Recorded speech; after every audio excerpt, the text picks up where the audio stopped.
So pardon me a moment.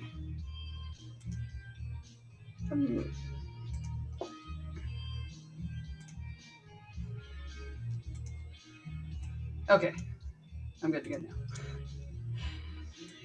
So I will be able to see your Facebook chats on my laptop, and everything on my laptop is muted, so I won't have to worry about feedback and other junk like that. So I'm gonna go with this is just so I could make sure my words are in the right direction. So I'm gonna go with a starter of wrong mouse of a um,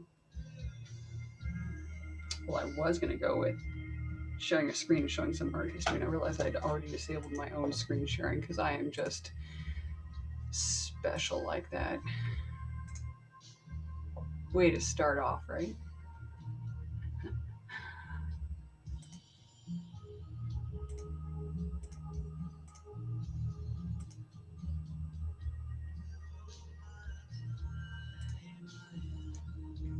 Will it let me know? Cool. Okay, I'm gonna share started here.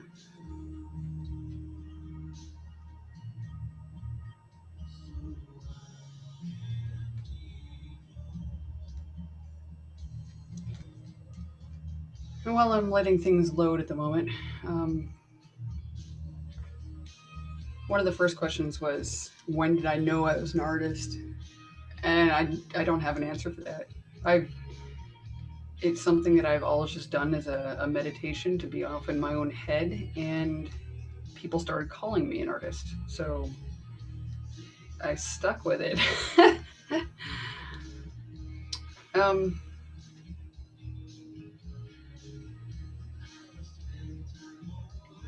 One moment. I'm almost there. I promise. Okay. I'll give you a quick history before I start working on the art. So this is the very first piece in charcoal that I started doing. Um, and I don't know if you guys can see the title up top, but it was a Christmas present to my dad back in 2009. And prior to this, I hadn't done any artwork in nearly 6 years, I think. I mean, not even a sketch. I just felt compelled to pick up charcoal one day and had at it. And that was pretty unique for me to just like go at something and just come out with something that I was actually really happy with the way it turned out. Before that, my art was it was okay, and I'd only done stuff in college, in classes in college, as a because I needed time to. I didn't take classes in order to learn anything. I took classes to devote time to stuff because I lived in the dorms and there was no way that was going to happen. Um, so then a little bit later, I did this, and it's about 5 times the size of the piece that I gave to my dad. And it just happened there to be a members competition or juried exhibition at the Redwood Arts Association. So I paid for the membership and entered this in, and I think I entered this in about 2 weeks after I finished, and uh, it won an award. I was just blown away that it won an award. So I told my grandparents about it, and they got so excited that they had to come up and celebrate with me. They took me out to Marcelli's, and they couldn't stop talking about it. So they grabbed Roberta by the arm and said, "This is my granddaughter, and she won an award today." So we took her out to dinner. And right on the spot, right then and there, Roberta commissioned me for a mural for inside the restaurant. So this is the mural that they commissioned me for. And hi, Linda. That is still in Marcelli's, even though they've unfortunately closed. They just were done. They were tired. Fair enough. They've been around for 70 years, and this was their 70-year anniversary thing that they wanted to do for their restaurant. And so I think they lasted 79 years, I believe. It might be 89. Um, but this was done exactly almost 10 years ago. And I was aiming to go and make my itty little signature down there in the corner to be, much larger this year. But two things stopped that. One, they closed the restaurant because they decided to retire. And two, COVID. So shortly afterwards, I was like, well, I've got this thing for charcoal. I might as well keep doing charcoal. And I put this one in and won an award. And so I got the hint. I liked playing with charcoal. I need to continue doing charcoal. And I started hanging out in Old Town Coffee and Chocolates a lot. I walked into an open mic night once without knowing it was an open mic. And I was so suddenly excited to see that there was an open mic thing happening that I decided I needed to just sit down and listen to these musicians play, and it became my thing. That was my one source of mental chill out, hang out, relax. Even though I didn't know anybody else in there, I did know one person. She happened to be dating someone else in the room, and she introduced me around to a few people, and so I got to know the few folks that were regulars back then, and I noticed that some of the equipment was starting to fail. The mics were falling down. The mic stands weren't holding up anymore. The cables were popping all the time, and I was like, yeah, I can do something with this. So I went around to each musician after they'd played and said, can I take photos of you while you play and put you into charcoal portraiture, and then whatever sales happen from this art go towards new equipment. And half of them didn't quite expect it to turn out photorealistic, but that's what happened. So here we have Bill and Bob, and Bill the poet and Bob the fiddler slash string player, primarily on the fiddle.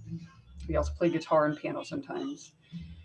And John Nelson, we all know him as El Flaco. And then we have Ginger. And then, oops, apparently I put El Flaco in there twice. Oh well.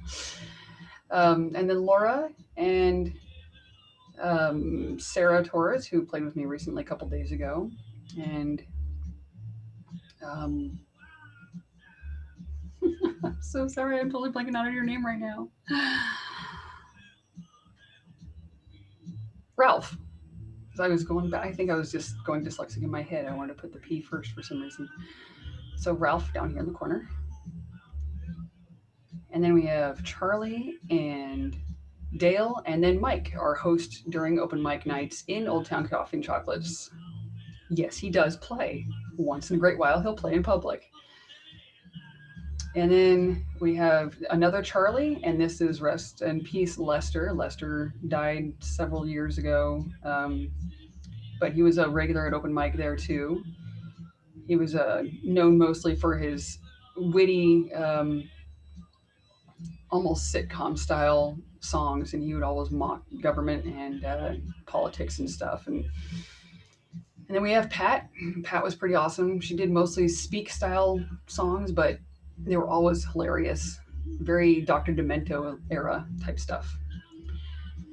Oops, I jumped ahead. So all of these portraits, and there's more than I could put in these slides, all of these portraits were sold, and they all went towards brand new equipment. And that just sort of got my foot in the door to the point where people started to recognize my art. And I said, that was great. So now I'm going to start doing things a bit more professional. And I did commission work after that. So this is the Plum Uglies. And they put this on the inside of their CD cover. And this is Michael David. He was playing in the wine spot across the street from Old Town Coffee and Chocolates back then.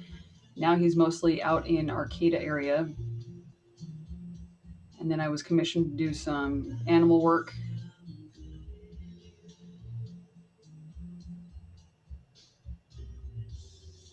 And I can tell you right now, white dog fur has got to be my hardest challenge. Anything else is fine. White dog fur is definitely the challenge because none of it's really white. None of it. It's white fur, but there's no such thing as white except for like light flares and glare. And then I got into utility boxes. So I'm sure you've seen a couple of these. I've done 3. This one was solo. And it's over by Winco, between Winco and AutoZone.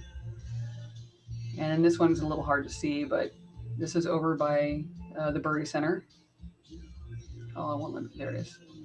And the whole theme of this one was a student had fallen asleep under a tree, daydreaming about all of the careers that they had in their path. And I taught an art student from ERC how to work with paint. And then I did another box. And this one is over on Harrison S. And I wanted to do something realistic that also had the same style in which I do my charcoal work, but in paint. And that was my new challenge, was how do I get paint to behave like charcoal? Do something similar to black and white. So I did it in sepia tones so that it would be similar to old style photos. So I did a lot of historical research and found these photos in various places, and then taught another art student, and we combined. Oh, well, let me zoom over that way, or scroll. I mean, okay, I guess I'll zoom out. Anyway, over here, we turned, what is it? Anthropomorphic, I believe is what it's called. You take animals and turn them into human style settings. So we have all the animals in the Eureka Zoo riding the old streetcars, which did pass on this street and turn the corner to take people to the zoo on this corner. So they are riding on the colorful sides, and then I put a map where the streetcar rails used to go. And this is the tickets and their coins. And there's a bit of history in wording on the side, all painted in. But then I did two sides in traditional style. I think I only photographed the one side. That this one's a little obstructed, but I did it on purpose. This skinny box sits out in front, and I lined it up so you have the original photo in the back, and this modern version with the llama in it. Sorry, alpaca. That one's sitting in the front, modernizing the one behind it. And I went back into charcoal when I finally got around to sitting back down, and it wasn't summertime. This is a commission piece. And this is my current project. This is 4.5 feet by 6 feet. And this is just one of 3 pieces. They are going up in Morris Graves in January. This is the overall idea. These 2 pieces are mostly done.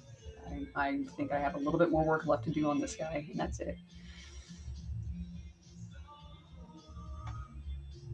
And now I'll get back to the work. The creation of the work, because Food for People needs monies.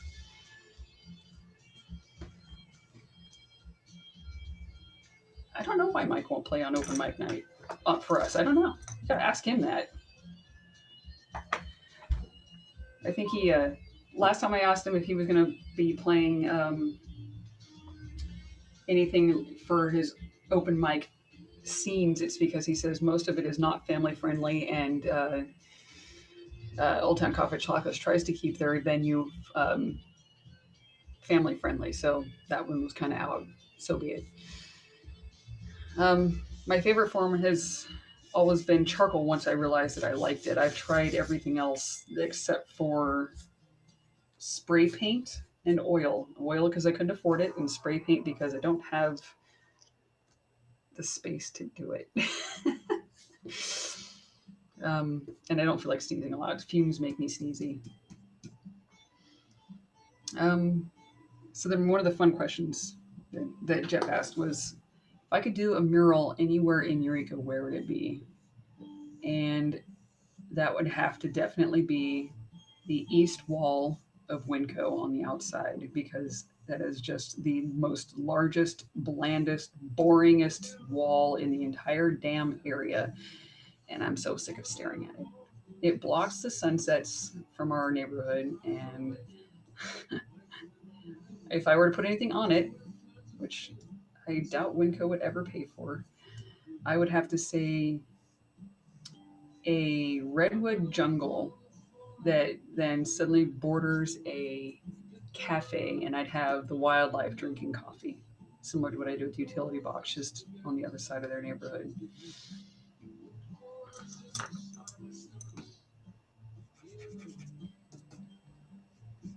So it's not quite as easy to see with some of the stuff that I'm going to be doing on this logo. But my technique differs from most that I've watched others doing their artwork. I've seen most people do their artwork one section at a time, at least the ones that do live video footage. They will, kind of like what I'm doing right now, it's just because it's a solid section. They'll finish one whole section completely before they move on to the next, and they'll just like start in a corner and they get it all complete, and then they just start moving down. And I can't do that. I've got to move around and see where it heads. And I start off with the very basic of stuff so that if there's anything that I need to correct, I won't be taking a ton of my effort out. And unlike with wood, if I'm working on paper, you only have so much surface to work with. That's gonna bug me. Sticking too long.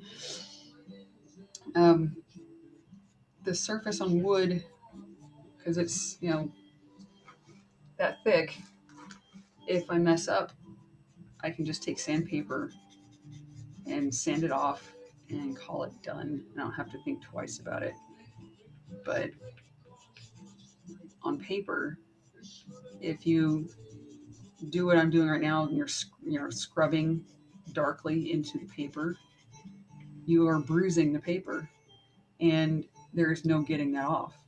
You can use an kneadable eraser to pull the dust off, but you're still going to have this impression in the paper, and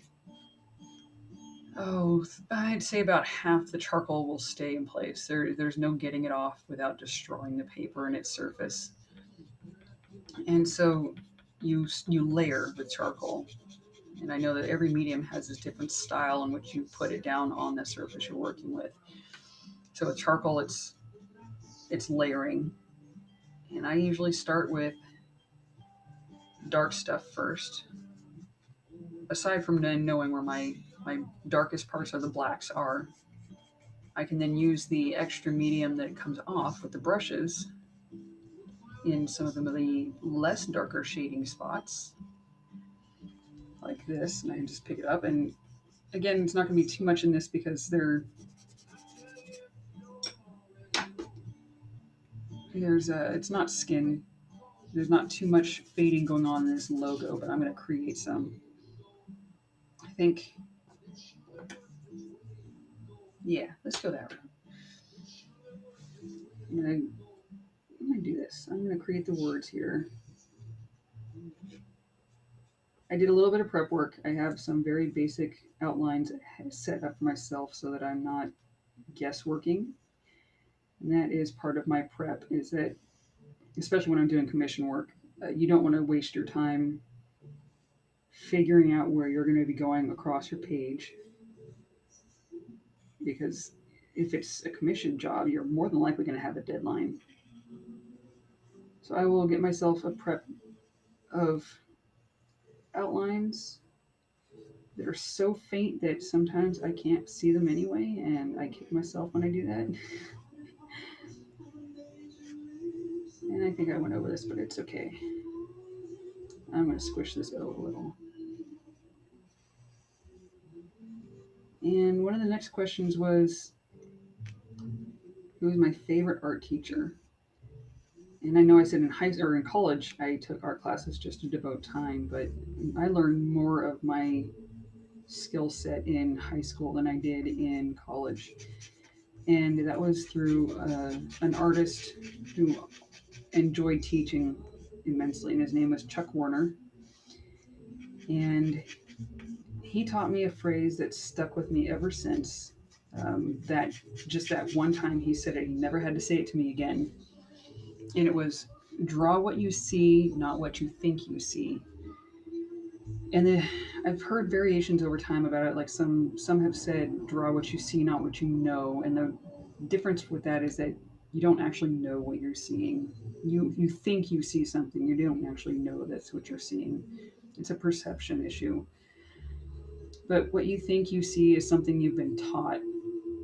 You're taught that white fur is white. You're taught that everything has an edge. And that is a 2D form of thinking. And like right now, I'm creating edge, fine, hard edges. They're words. That's okay to have edges on words. But if I'm doing something like any 3D object, there is no such thing as an edge. It's a shading and a highlight, a shadow. Life does not have hard edges unless it's a monolith set out in the middle of a rock garden. Tip's about to fall out of that pencil. And it took me a while to understand what he was saying by that, in the sense that I understood the meaning, but really forcing myself to draw what I saw and not what I thought I saw, that was a trick. That training my hand to do that was ridiculous. And so in the mural that I put in Marcelli's, I put my very first self portrait in there. And on the same gondola that he is riding on, or I should say that I'm riding on, I stuck him in the same spot right next to me as an ode to his teaching, because I wanted to go tell him um, what kind of an artist I turned into when I got first commissioned for that. And I had learned that he had died after complications from, I believe it was a lung transplant. And I was really, really saddened that I couldn't tell him or show him what I was capable of doing, because he left such an impact on my life. And so I decided I needed to put him in my art. I think more for me than anything else. That was my tribute. I will look up at questions again in a second. As soon as I finish this, I know if I look away, I'm going to lose where I'm at.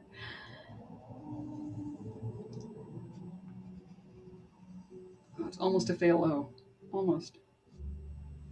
I don't think I can fix that. That line goes the wrong way.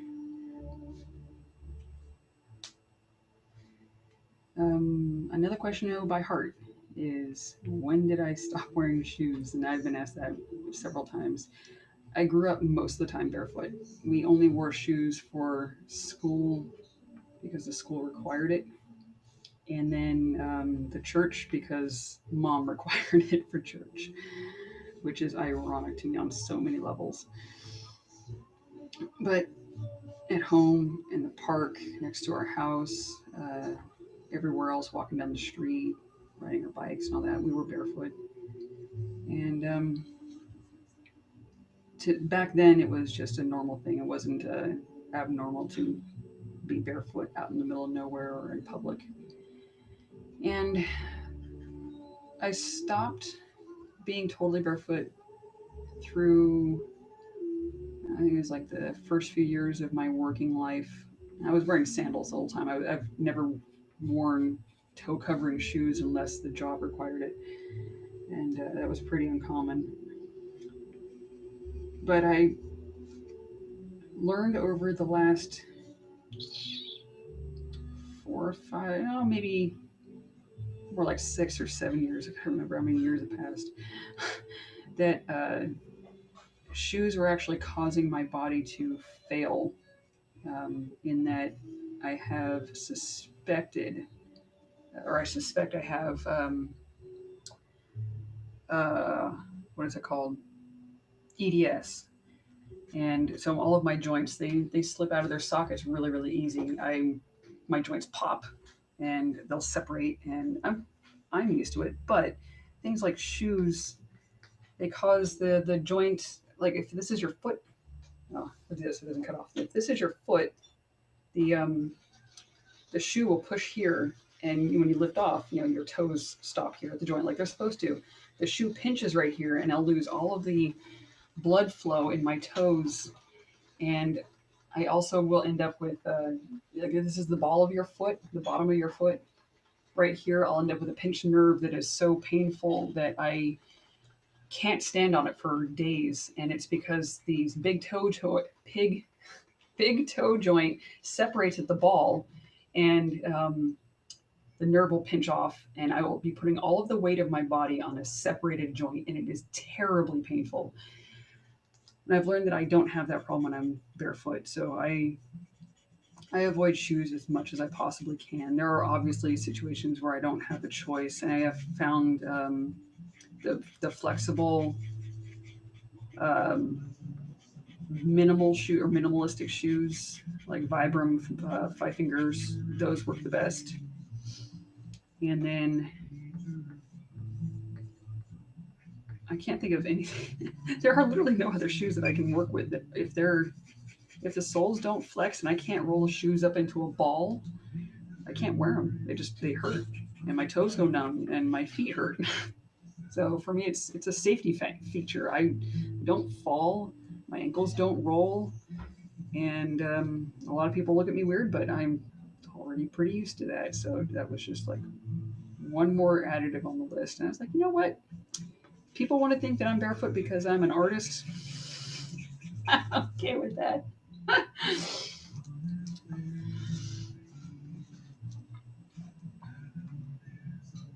Okay, still lost. Oh, you got lost. Gotcha. Okay. So I have another question is how many years have I been recording in Old Town Coffee and Chocolates? Well, you kind of saw with the pictures. That's where it started. And that was in 2009 is when I first started going. And I started taking still shots all through 2010. And I think even on into 2011, because I did 2 rounds of portraits. And it was right after I stopped doing the still shots that I started doing the video because I was no longer having to devote my camera to still shots. And at the same time, Old Town Coffee and Chocolates had changed their lighting. So it was so dim in there that the still shots just weren't happening anymore. So I was like, you know what? Let's do video. People don't necessarily want to see their still shots of them playing, of themselves playing, but I thought I'd start doing video, and I realized that it's actually, since I will never get up in front of the mic and play music or sing, and you do not want to hear that. That is for my ears only, and sometimes Dave suffers through it. But I will record people playing for free because they're up there playing for free, and I decided that was my gift back. That rather than buying everybody's coffee, and at that time I was way too broke to even consider such a notion. I figured I could do something since I'm a techie person. I work with computers every day, all day, except for when I'm doing art. So why not do something with that? And a couple of people have asked me to do video footage away from there too, and it's nothing professional, but it's something that they can then utilize however they want. And I've never charged anyone for the recordings. Some of you are cool and pay me out when we do something outside of Old Town Coffee and Chocolates, but I'll never expect it. I just get the gift of listening to the music being played, and that kind of leads into one of the next questions was, I don't have hobbit feet. I mean, I can step on just about any kind of subject here that you could possibly hand me without hurting my feet, but they're not that big. Every now and then a little tiny sliver of glass might get to me, but I can pick that out with my fingernails and keep walking.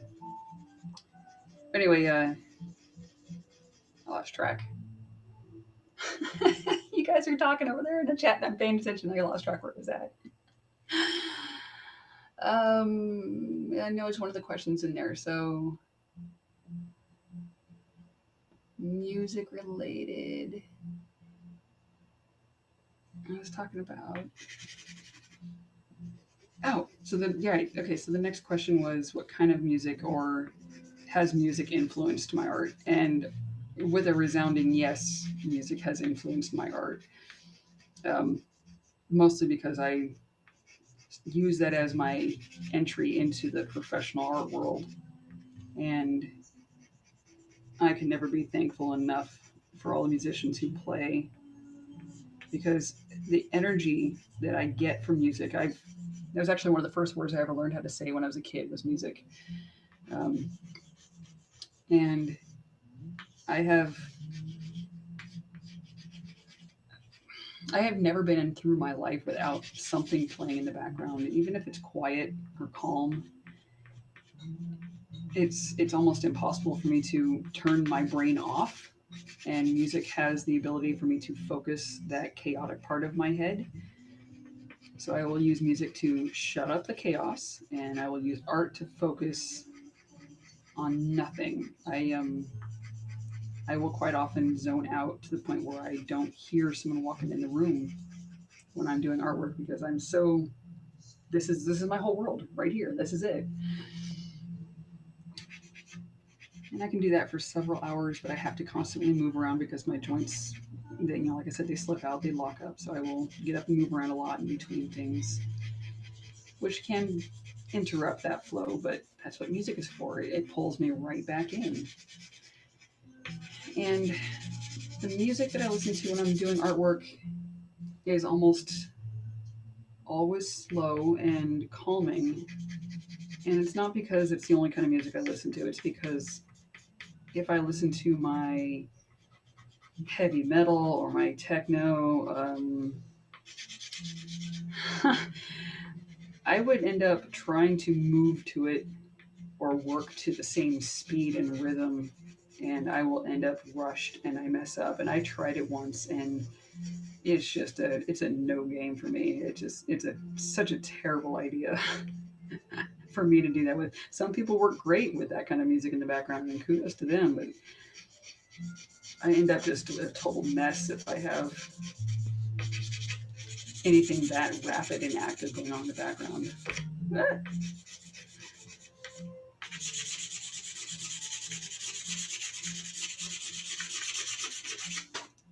So music does always influence, not to the point of drawing something that music might make me see in my head. That doesn't happen too often. Um, Music is an emotion for me, not an imagery source, but the musicians are. And one of the things I did notice, I think when I was first doing still shots of musicians in Old Town, that I don't like doing portraits that have no energy to them. If they're forced smiles, or count to three, say cheese type scenes, there's no energy to it, and I get turned off very easily to the point where I've actually walked away from portraits in the past. And I tried. If it doesn't have energy to it, something that sucks my emotional interest, I don't want to touch it. It's lifeless, and I don't think I could bring life to it. And so something like this doesn't need energy in that same sense. This has its own energy. It is an organization full of people trying to help people, and I'm aware of that. It isn't something that's forced. It is something that people are doing for each other to benefit each other, and therefore it has its own life to it. And I like that a lot.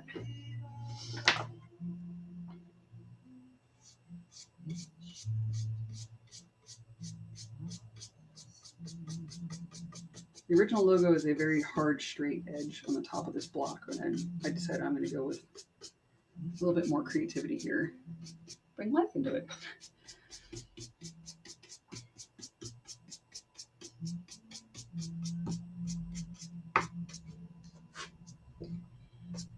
Let's see, what's the next question?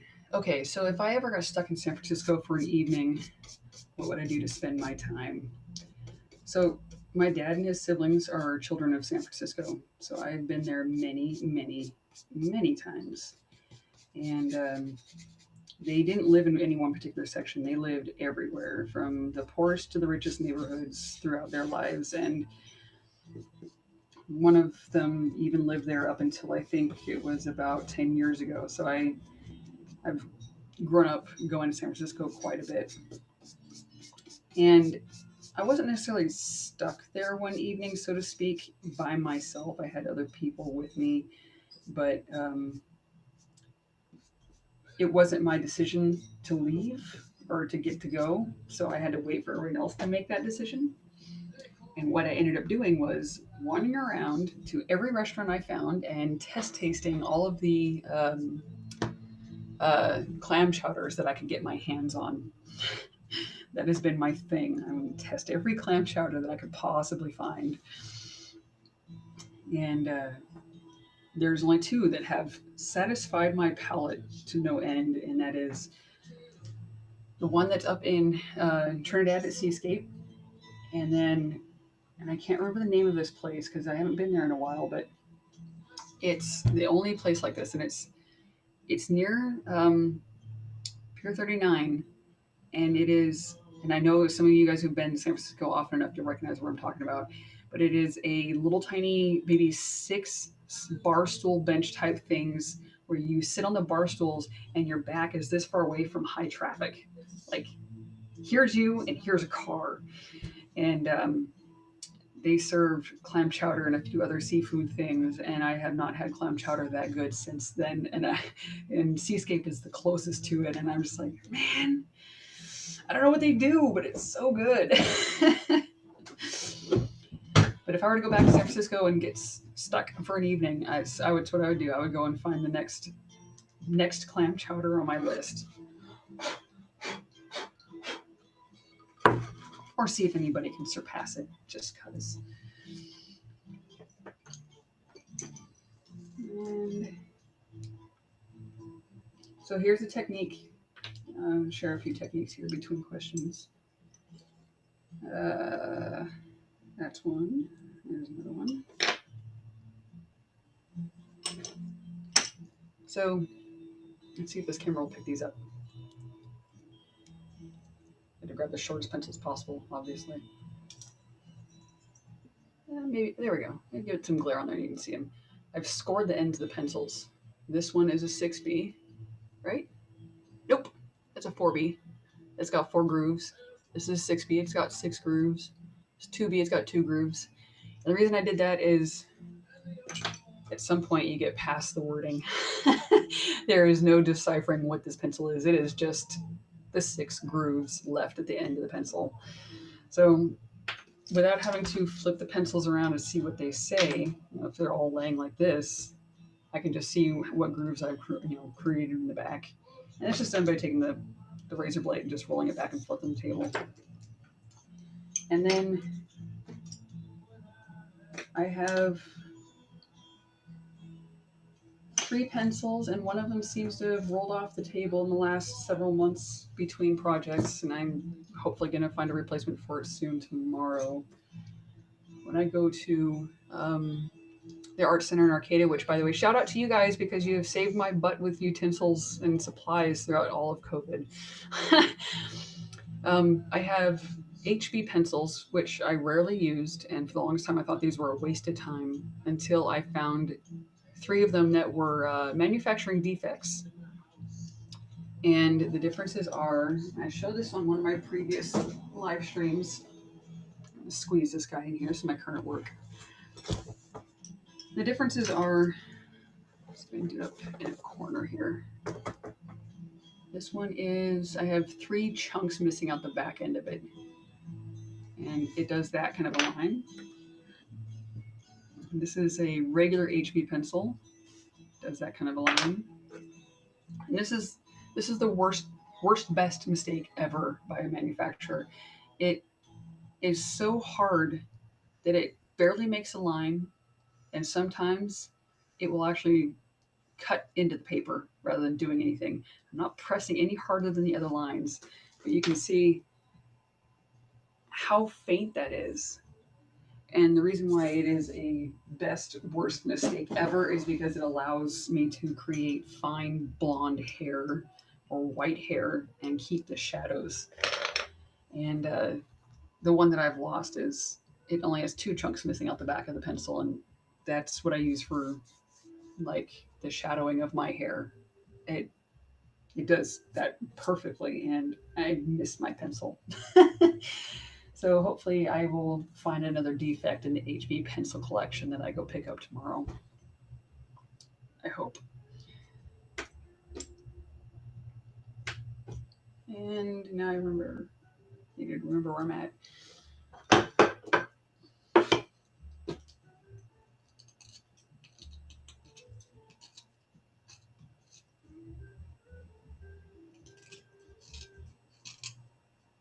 So why do I choose this medium? I've already said this is my favorite, and the reason why I choose it as my preferred medium is the challenge. And I think that it's not so much a challenge of black and white, is that everyone else does painting. And when I tell people that I do things in charcoal, most expressions I get is, okay, sure, because they're expecting something scribbly. And when I show them something that looks like a photo, the, uh, the eyes pop out. They're like, yeah, cool, you like it? Okay, cool. And that is my primary thing, is to surprise the crap out of people with something that looks so realistic that they can't tell it's a piece of art.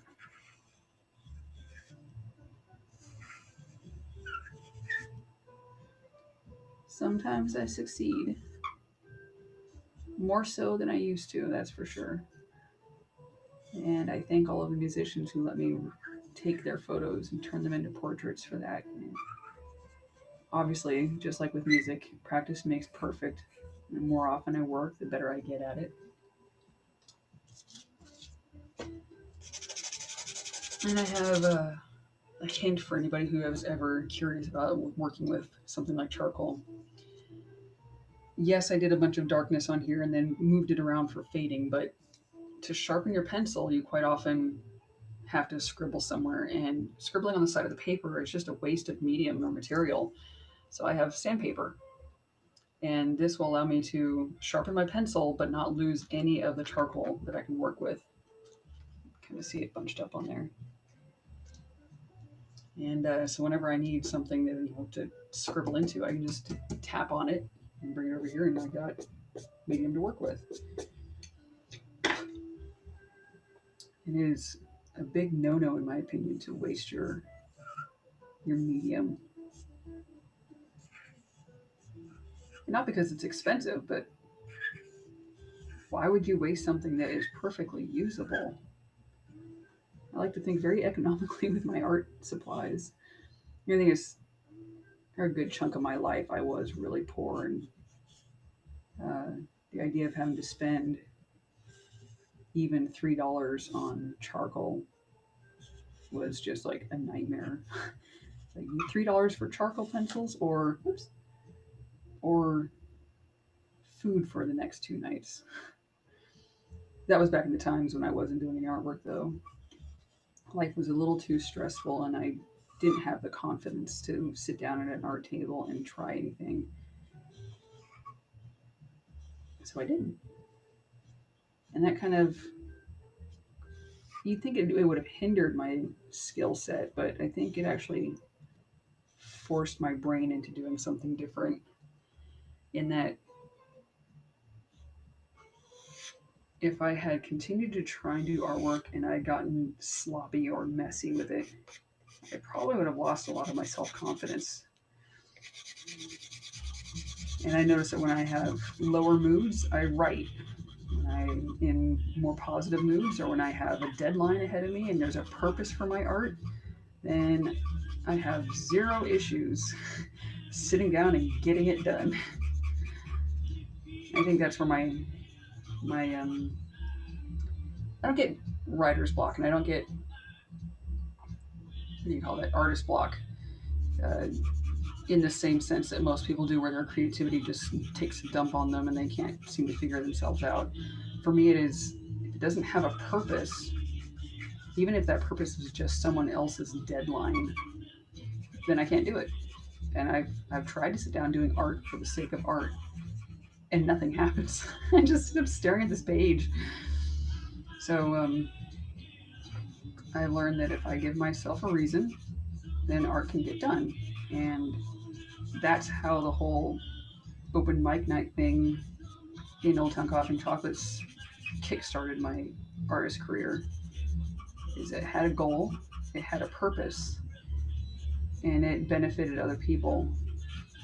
And that's all that mattered to me, was not whether or not I can create something worth looking at, but can it do something for other people? Just like I really, really hope that tonight will do something for all the people that need food. And hopefully, you guys are donating if you are able to.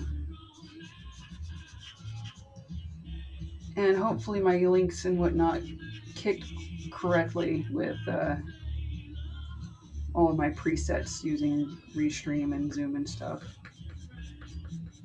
It'd be terribly boring if I were to go and check on that while working on this. So I won't.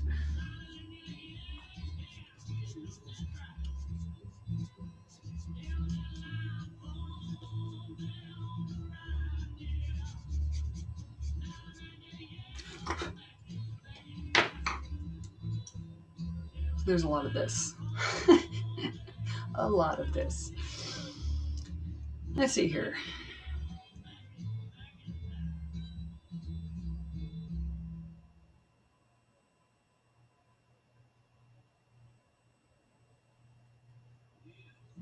I always consider myself a full-time artist. Well, I did kind of hint at that I spent quite a few years in between things of not doing art. And I was either just constantly working and I couldn't focus on anything, including writing. I would get home, and that was back in the days when my car didn't work or I didn't have a car, and I rode my bike or walked everywhere. So all of my grocery shopping, all of my to and from work and all that was all on foot. Because by the time I got home off my job for the day, I was too exhausted to see straight, let alone sit down and do artwork. So I gamed a lot, mostly first person shooters. And I still game when I have time. It's not my priority anymore. But between high school and, let's see here, I tried to do art in high school. After I left the area who had Chuck Warner as the teacher, I didn't really do any artwork after that. It was I tried to do some comic strips with a friend, and that didn't really work out so nicely. And I tried to do uh, some kind of a portraiture type thing, but I couldn't find the inspiration for it. And again, that had to do with learning that I need to have a purpose for my art, and I didn't know that back then. So without the assignments in an art class, art was pointless, and I couldn't do it. It's not saying that everyone's art's pointless. For me, it was pointless. And so for 3 years, I didn't do any artwork, and then I got into college, and there were college assignments for doing art there. And I did what was assigned, and I didn't go much past that. And then I don't think I did any artwork for 6 years. Is that right? Yeah, I think it was like 6 years. I didn't. My art table turned into a collections of stuffs table. I had all of these, I'm going to do this one day kind of projects. Never happened. Most of those ended up getting dumped when I had to move, because they just took up space and I didn't have a need for them to exist anymore. So I just like, well, those projects are out and I'm just never going to get back to them. So I gave up. Those projects were long gone. And I'm okay with that. I definitely have way surpassed what I was going to do back then. But once I started picking up the charcoal, it hasn't really stopped. And obviously, that means I'm in a better place in my head, in my soul. I'm much better off, and I can find purposes for art now. It's not just a struggle to figure out what I'm going to do with myself or my times. If I don't have a commission to do, then I did a giant project for the first time of my own, like the big 3 pieces that are going up in January. Those are my first personal project that didn't have a purpose other than expressing something of me and of my life. And I was really surprised that I was able to not just get started on it, but really dive into it. So that was, um, I don't know, I like that one.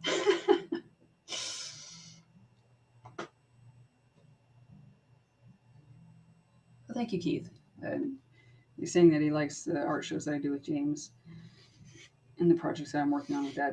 That is mostly what I've been working on with James. Is that um, some of you have probably seen the mural that I've been working on the fence outside during the summertime. Since I didn't do any utility box work this year, it's all been on that back fence, and that again is a personal project that I didn't know I was going to be doing. And I think I've been working on it for like about 3 years now. But it's a side project. It's what I do between commission work or utility boxes, something to keep my art going. And now my motivation for that is I don't want a half-assed mural partially finished facing the public. It's more like an artist pride factor now to not have this partially finished public facing piece. And that alone is a good motivator to finish something that you've started. Is if you wanted to do something that allowed people to enjoy it and then you partially finished it, it doesn't really speak much for your professionalism. So I decided I had to finish it. And I'm still not finished with it.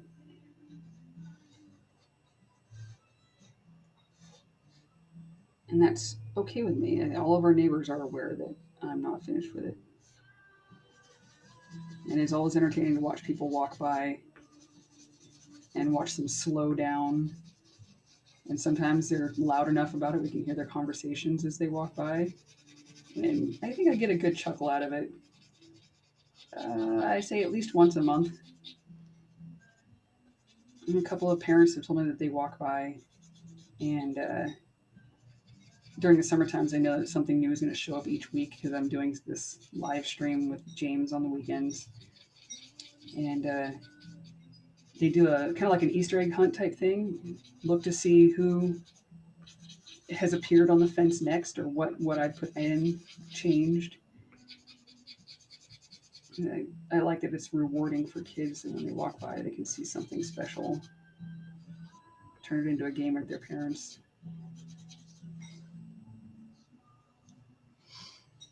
Oh, I need a smaller pencil.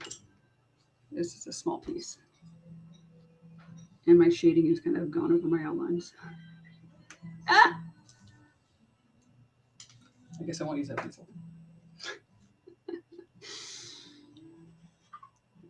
This one's dull. Aw.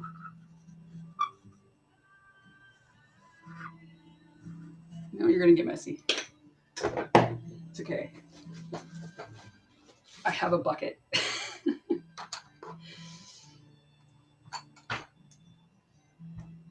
I just try to use up all of my in-progress pencils first, so I don't end up spoiled.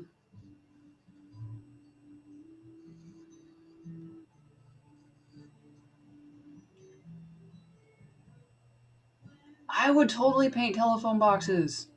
And I know you don't mean payphone boxes.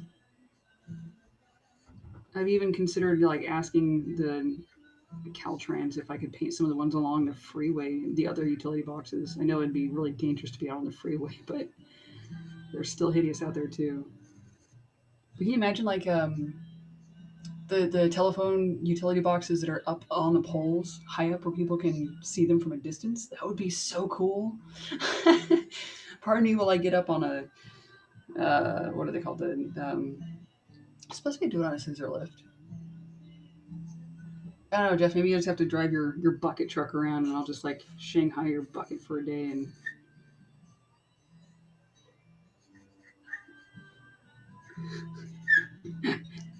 could you get paid for that?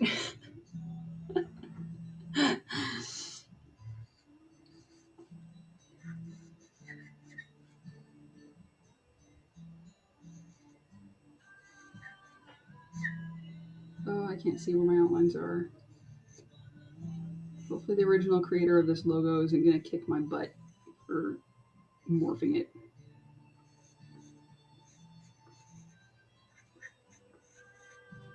And because I'm not the original artist, I will not sell this. This is going to be donated to Food for People. I told them they can hang it, display it, stick it in a cupboard, whatever they want to do with it afterwards.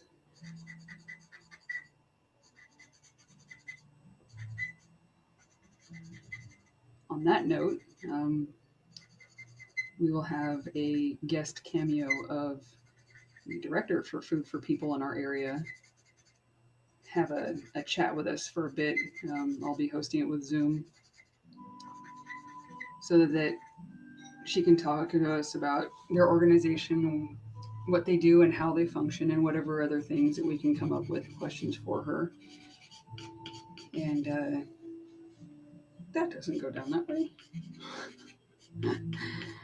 Um, that is on the 18th. So before any of you guys start playing music that night, we're going to have a cool guest appearance. I look forward to that too. I know we're all very adamant about supporting that organization because I'm sure we have all known at least one person who's depended on them for food at least once.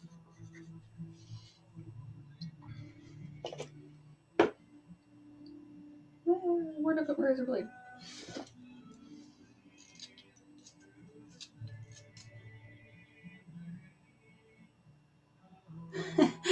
Bucket party, huh?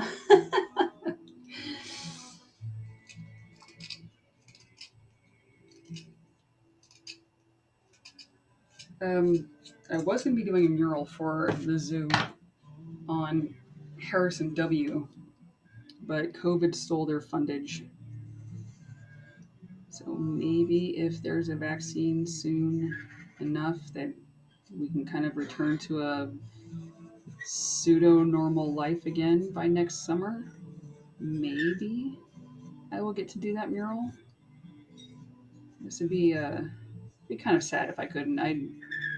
I have tried for 3 different murals, and they've all just sort of fallen through the cracks. And typically because the person who wanted the mural or the company who wanted the mural couldn't get the fundage, or some other stopping point got in the way, and it was never that I couldn't follow through with my design or my promise or my timeline or supplies or anything like that. It was always due to something monetary or political.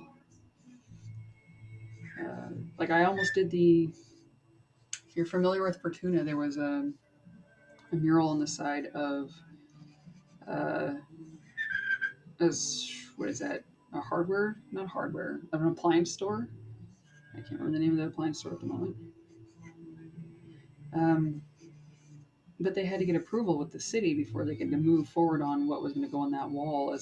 Originally, it was just going to be repair, but as they started to repair the wall itself, they noticed that the surface that the paint was on was not correctly adhered to the wall, and it just started falling off in these huge flaky chunks. Like we're talking 10-foot long strips just peeled off the wall because they had permitted air gaps and not sealed properly, and water built up behind them and were creating or water bubbles and pockets, and they were sagging. And it was really fun to go and poke them because you're literally like hit. You sink your finger into this paint, then you're just like, this is fun. But if you poke too hard, then the water from who knows how long had been sitting in there drained out all over your hand, and it was kind of gross. So the original idea was to have them patch the wall, and then I'd repair in the original artwork style that was there. And I can imitate someone else's work, no problem. But that turned out to be a big problem because the whole wall came down. And so then they're like, well, now we need to reconsider our steps. And they wanted initially to have the same space put up a whole new mural. The city didn't want that. And then it turned into this smaller mural, and the city didn't like what the ideas were. And I just said, you know what, I need to walk away from this. I'm wasting my time on something that at the time my Bug did not have a good engine. It was an old engine and falling apart, and I didn't have the funds to get it rebuilt. So the idea of pushing my Bug from Eureka to Fortuna every day after work and then on weekends to maybe do a mural, it was just like beyond my mental capacity. So I said, nope, I'm over it. Someone else did eventually get the job, and I was like, kudos to them.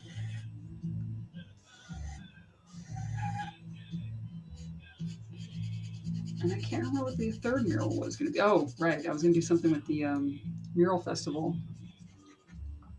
The first year I didn't know it was even happening. And then the second year I was like, oh, I'm going to do this. But then my utility box got in the way, which is fine. At least I got a utility box. And I said, okay, next year I'm going to do it. Then I was doing a utility box. And then the following year, I was like, okay, I'm going to do it that year. And that would have been this year. Actually, I was going to do one. And then the zoo was like, yeah, let's do a mural. So I was like, okay, I don't need to do one with the street art festival because I got the zoo in my pocket, so to speak. But then COVID, and I had already been holding out for that. So I was like, all right, well, let's see what happens, and maybe we'll keep going. And it was up until I think April when we realized, when everyone at the zoo realized that there wasn't going to be funding for a mural. And by then it was already too late to apply for the mural festival. So I was kind of SOL on that. But I got to do these giant charcoal projects, and I got to work on the mural on my fence. So it's not like I'm bored and frustrated that I didn't get to work on a mural for like 6 years in a row, because I have had things to do. And my portfolio keeps building. So there's always a bright side to something. And just because something doesn't work out the way you are expecting it to doesn't mean it isn't good.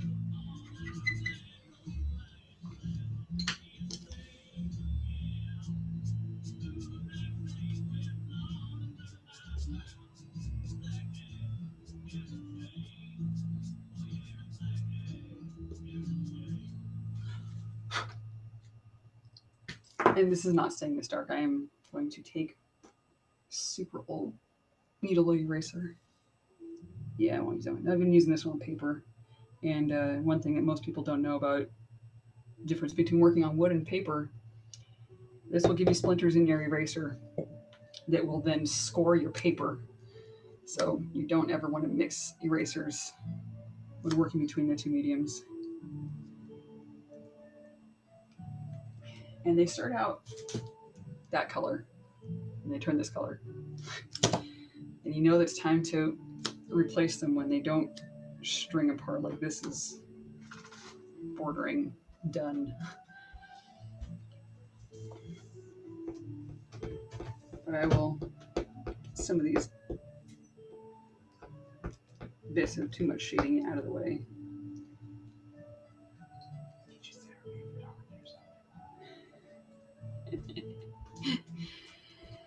You guys got more questions? More than what you guys threw at me earlier?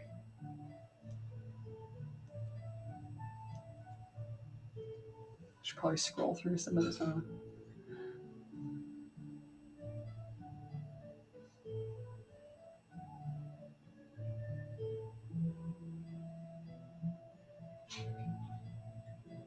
Oh, Jamie, whenever you are ready for a commission piece, let me know.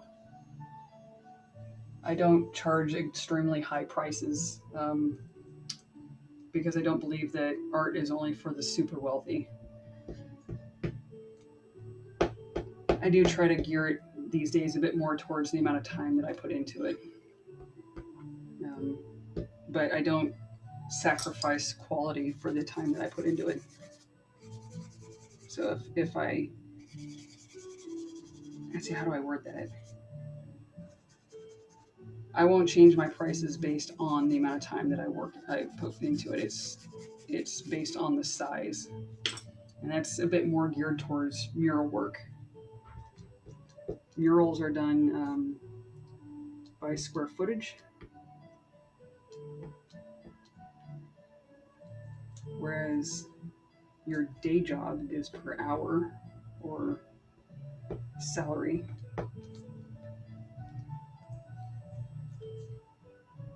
So pricing for art can be a little tricky.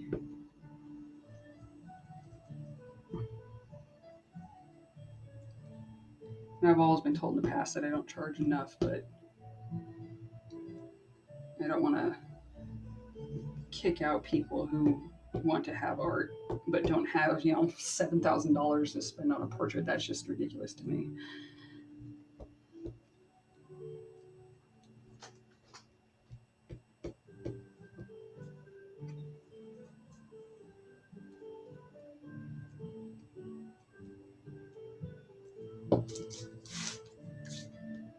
I do have two more to do on here.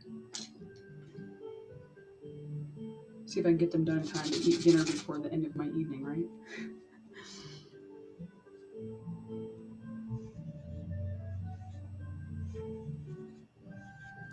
I have been asked in the past why I don't wear a mask when working with charcoal. Um, and I always find it entertaining. By the end of a day that I've been at this art table, I will have black boogers because the charcoal dust filters its way up into my nose. And it doesn't go fast enough to the point where I sneeze often, but there are times where I will sneeze. And this is pure charcoal. This is not like toxic chemical stuff that you would get out of your barbecue. There's no oils from food in there, and it's fairly safe in the sense of being a charcoal material. But aside from wearing glasses and not wanting to steam up my face the whole time, I feel like it's a hindrance for getting creative done when I'm staring down. I have a hard enough time hitting my glasses on my face when I'm looking down, but I have no problems wearing a mask out in public, especially for health and safety reasons. And I will wear it when I'm out on the fence working on the mural in the summertime and someone wants to come up and talk, but I won't wear it if I'm just creating by myself. If I need to wear a mask, I will, but I just don't see the need for charcoal dust unless there's some medical proof that comes out and saying that this is really bad for my health. As far as I'm aware, that doesn't exist. So I am not going to concern myself with it. But as always, it doesn't show that my light's too bright. It'll show up in that one. There it is. Every left-hander knows what that feels like, but I'm right-handed and I still get it. So I feel you, lefties. I feel you.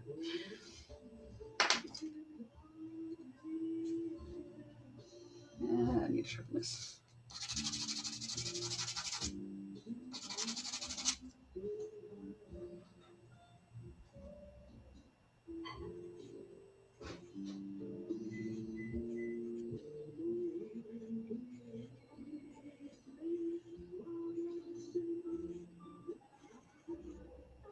I would totally take on more people playing while I work on art, but there's only one way for that to happen, and that would be Zoom to allow the audio settings to change for cell phone use. Until they make that available, I can't unfortunately invite people to play with live music via phones. It just doesn't have the audio capability. And I did see that they're working towards including Zoom in Facebook's chat service. But again, that probably isn't going to be geared towards music. Zoom is meant for video conferencing. That being said, Facebook still has the best audio settings for going live without drowning out music. And in my opinion, it's even better than what YouTube Live has offered. YouTube Live has its features, but as far as live music, their quality isn't near as good as what Facebook figured out. So if they can include Zoom in their chat feature and use their audio settings, then hell yeah, let's do it.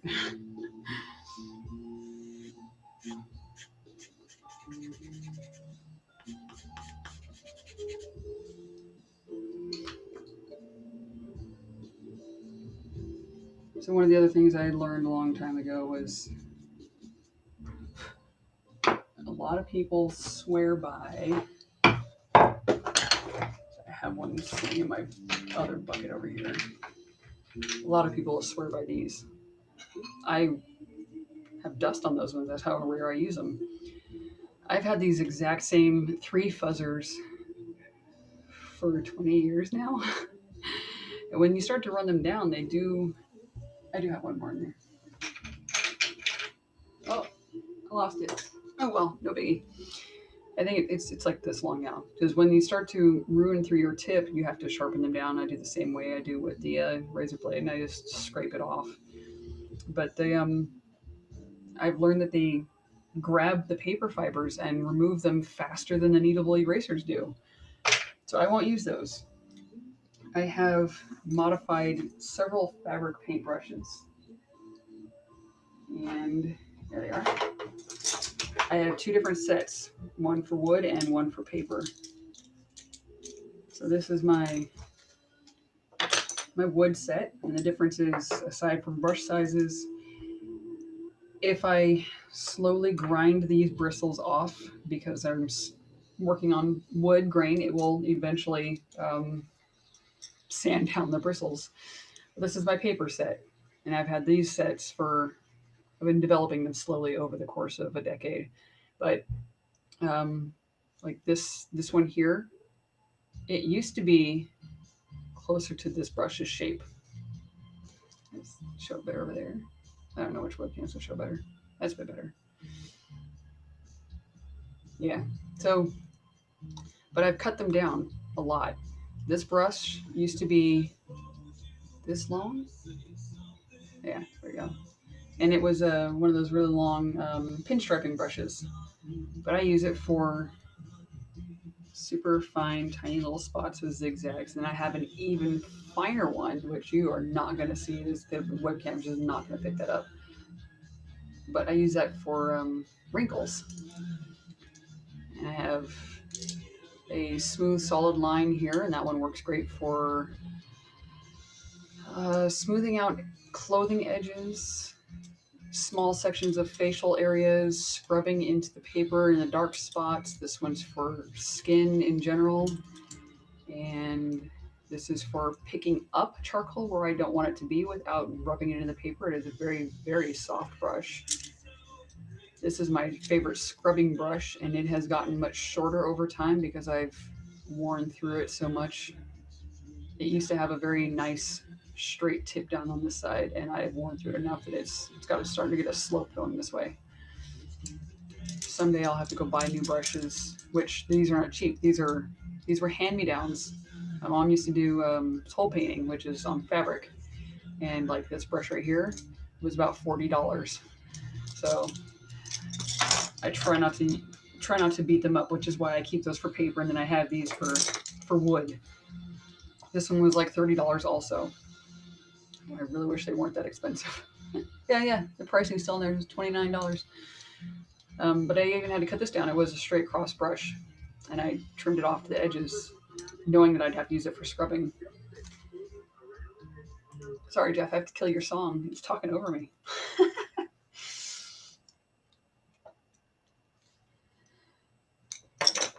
Zoom's audio does make baby jealous cries. You know, Baby jealous? Jealous baby or jealous baby cries? Okay. I think I answered all the questions you guys threw at me. And this is mostly done. I'm not going to bore you guys with the details of getting the rest of it scrubbed in. But that, oops, there you go. Food for people. Donate, help them out, and try to get it today if you can. Facebook is going to be matching donations throughout the day, so up to $7 million. Who's to say ours isn't going to be one of them? So please, please, please, please, please. I'm going to be throwing my monies here at them and as soon as I'm done with the live stream. And if you guys have the ability to join me on a computer through a webcam for music, I'll gladly help you figure out the audio settings best set, with the exception of Jeff. For some reason, your mic hates you.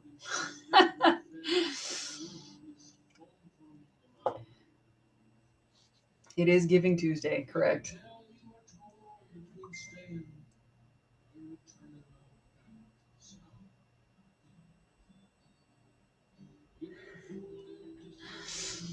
Alrighty. I think scrolling through comments here. I could put some mountains behind the wheat stalks, Beth. I think I should. I was even considering doing that earlier and doing just something like, I'm not sure if I want to do mountains or rolling hills, but we do have both in this area, so and I can kind of finalize that a bit more. Well, maybe I'll just leave it that way. It's so stylized. No, crap. Now I don't want to change it. I just got to clean up my finger messes up here. I leaned on it a bit much. Did that. But that is the benefit of tiny bits of sandpaper. You can just sand that off and call it a day. Like they did over there in the sun. I dirtied the sun. They are happy mountains. I don't have happy little trees. I have happy mountains. Ooh, I need one over here. There we go.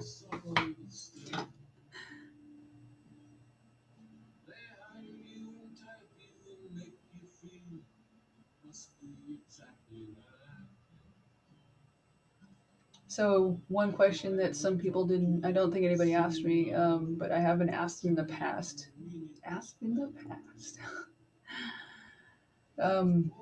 The length of time it takes me to do a piece. And that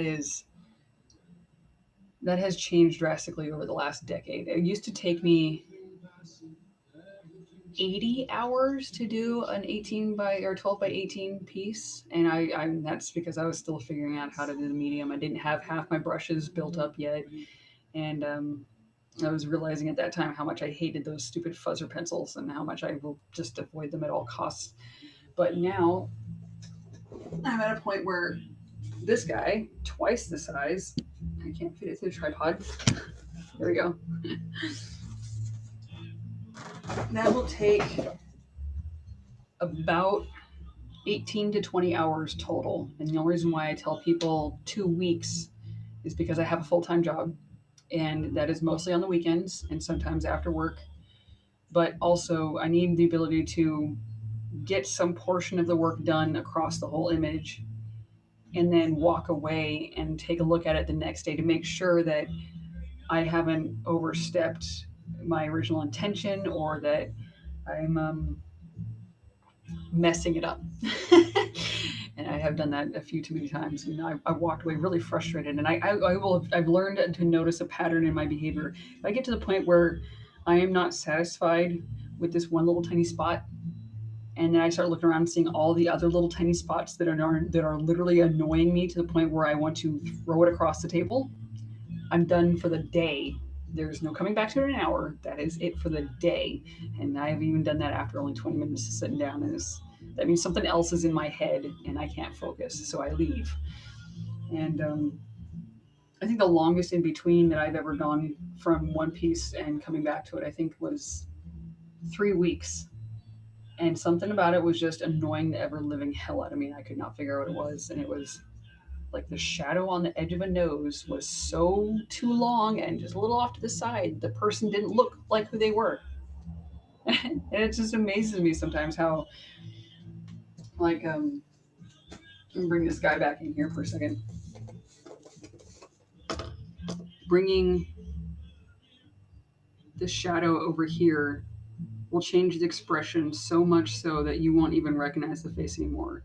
Making the mouth a little too wide, or making the chin a little too long, or making an ear stick out too far, or having the eyebrow too high, or whatever. All of those, in a sense, in the long run, if you don't know the person in the portrait, you would never notice the difference. You would never know that that's a mess up. But when you when it's a portrait for somebody specifically and it's a person that they know, you run the risk of them going, well, that ain't my nephew, my grandson, my kid, my whatever their the subject matter in this is son and then that son's nephew. So um, it's my favorite challenge to make sure that the faces look like the person that I'm working on. And if I get frustrated with myself, I will mess it up and I will have to start over. And I have yet to ever start over because I've learned I need to walk away. So, um, in that, when I say I need 2 weeks to do the piece itself, that is assuming everything else in the world is going smoothly and I'm not, in between other projects. So, for future reference, if someone wanted a gift for someone for like Christmas or a birthday or an anniversary of some kind, you have to give me at least a 2 months heads up. Make sure I'm not in the middle of another project, that I don't have something else lined up, because it is first come, first serve for my commission list. And I knocked all commissions out for about a year to do the big charcoal projects, and then the fence mural. So this is the first commission piece. This one over here that I was just showing.